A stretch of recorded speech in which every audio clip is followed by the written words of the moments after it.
반갑습니다. 케빈입니다. 오늘은 어제 영상을 통해서 말씀드렸던 것처럼 갤럭시 S23 시리즈 대략 1.5주일 정도 사용하면서 느낀 제 개인적인 후기를 한번 말씀드려 볼까 합니다.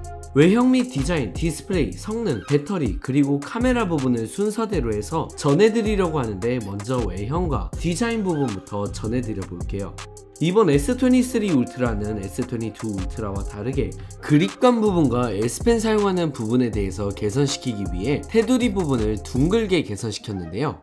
그래서 일단 저 같은 경우 이번 S23 울트라 베이지를 일주일간 사용했고, 블루를 대략 3일간 사용을 했는데, 사용하면서 실제로 그립감 부분에서 개선을 시켰는지 확인해보기 위해 케이스를 착용하지 않고 그냥 생폰으로 계속해서 사용을 했습니다.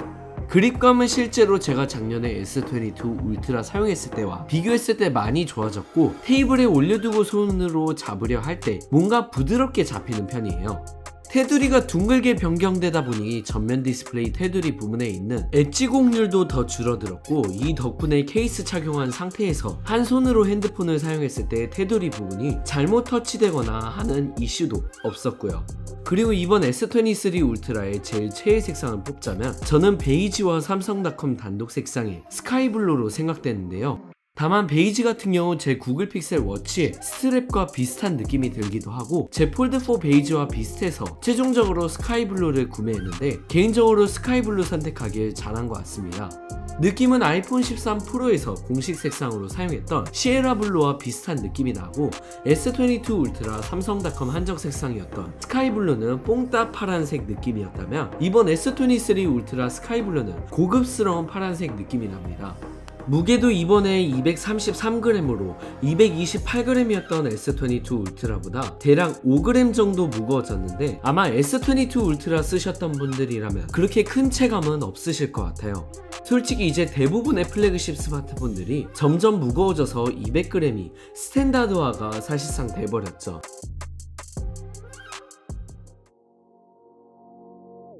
이번 S23 울트라의 디스플레이 같은 경우 S22 울트라와 동일하게 삼성 디스플레이에 M11 패널이 탑재되었고, WQHD 플러스 해상도 지원 및 LTPO 저전력 디스플레이를 탑재함을 통해 1에서 120Hz까지 가변 주사율로 작동됩니다.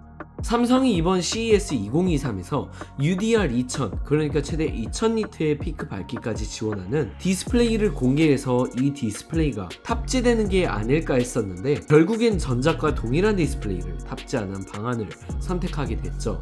아이폰 14 프로 같은 경우 최대 2300니트 피크 밝기까지 지원하는 삼성 디스플레이에 M12 패널이 탑재돼서 하드웨어적인 디스플레이 패널 부분만 비교를 해보면 사실상 아이폰 14 프로의 디스플레이가 한 수 위입니다. 근데 이번에 비전 부스터 부분에서 크게 개선시켰는지 실제로 S23 시리즈가 출시되기 전에 유출됐던 것처럼 주변 빛 환경이 굉장히 밝은 외부 환경에서 유튜브 영상을 볼 땐 굉장히 밝아서 좋더라고요. 제가 항상 상하단 양옆 베젤이 균일하지 않으면 되게 신경 쓰인다고 말씀을 드리는데, S23 울트라 같은 경우도 하단 베젤 부분이 균일하지 않아서 이 부분에 대해서 단점으로 뽑으려고 했었는데, 그런데 또 막상 제가 폴드4랑 아이폰 14 프로 그리고 픽셀 7 프로를 메인폰으로 번갈아 가면서 사용을 해서 그런지 상단과 양옆 베젤이 굉장히 얇다 보니까 하단 베젤 부분이 그렇게 막 신경 쓰이진 않았습니다.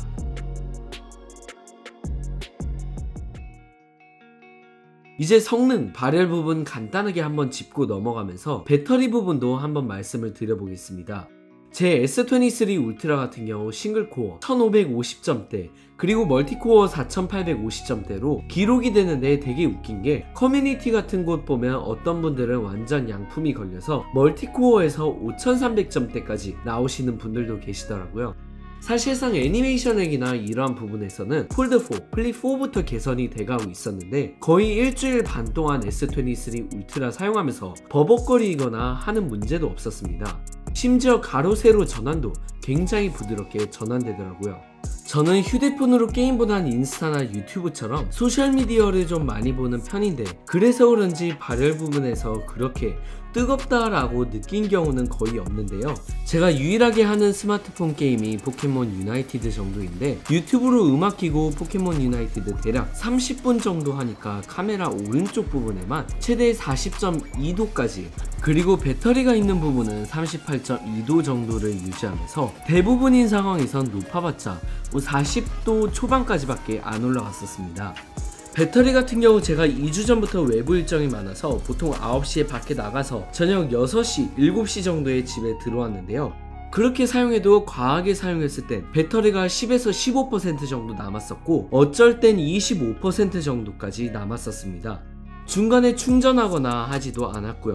그냥 배터리가 대부분의 상황에선 잘 안 죽으려고 합니다.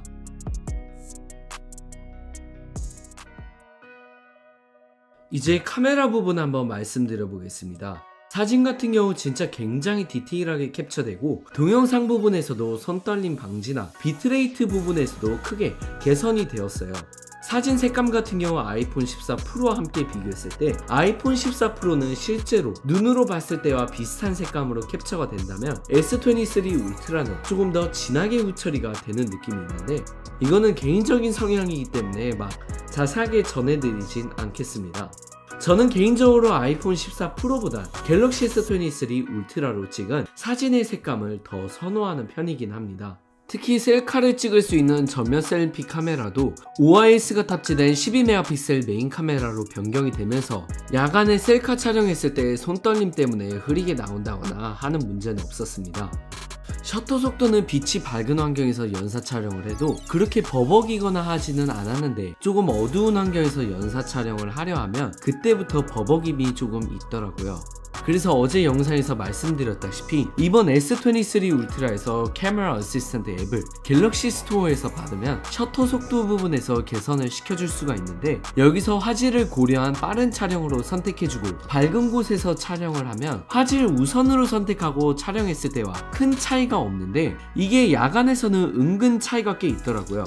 야간에 화질을 고려한 빠른 촬영으로 선택을 해주면 셔터렉 없이 촬영이 되기는 하지만 대부분 찍은 사진들을 보면 노이즈도 조금 심한 편이고 핸드폰 잘 잡고 촬영을 했는데도 흐리게 찍히게 하는 경우도 있었습니다.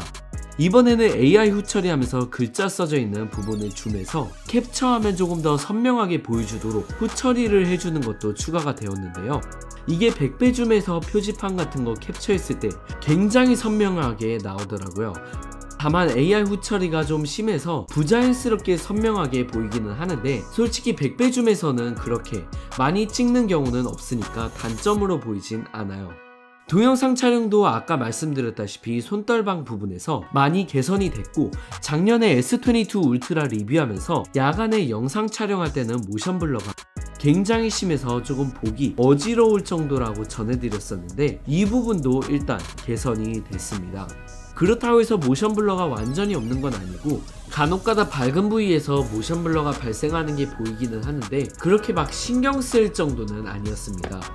저번에 S22 울트라 리뷰하면서 4K 60프레임으로 촬영을 해도 어느 정도 압축이 되는 MP4 파일로만 저장이 되기 때문에 MOV 파일로 저장되는 아이폰과 비교하면 화질 부분에서 아이폰이 훨씬 좋다고 말씀을 드렸는데요. 이번에 이 부분도 개선시키면서 이번 S23 울트라에서는 HEVC 파일로 동영상을 저장할 수 있었고 심지어 HDR10 플러스 동영상까지 촬영을 할 수 있으니 이제는 아이폰 굳이 서브폰으로 안 들고 다녀도 영상이나 사진 촬영 모두 다 S23 울트라로 할 수 있어서 좋았습니다. 다만 아이폰과는 다르게 4K 60프레임으로 촬영하면서 마운트 카메라를 사용할 수 없다는 게 조금 아쉽더라고요. 그러니까 아이폰 14 프로 같은 경우 4K 60프레임으로 촬영 시 초광각을 제외하고 광각, 망원 모두 다 촬영하면서 줌을 자유자재적으로 할 수 있는데 S23 울트라 같은 경우 여전히 촬영 전에 어떤 렌즈로 선택해서 촬영할지 선택하고 난 후에야 촬영해야 한다는 게 저한텐 개인적으로 단점으로 뽑고 싶었습니다.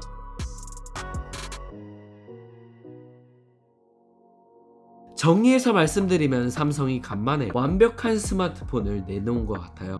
개인적으로 봤을 때 단점이라고는 찾아보기 힘들고, 헤비한 모바일 게이머가 아니시고 저처럼 라이트한 게이밍, 소셜미디어 위주로 사용하시고 카메라를 메인으로 사용을 하신다면 굉장히 좋은 제품이 될 거예요.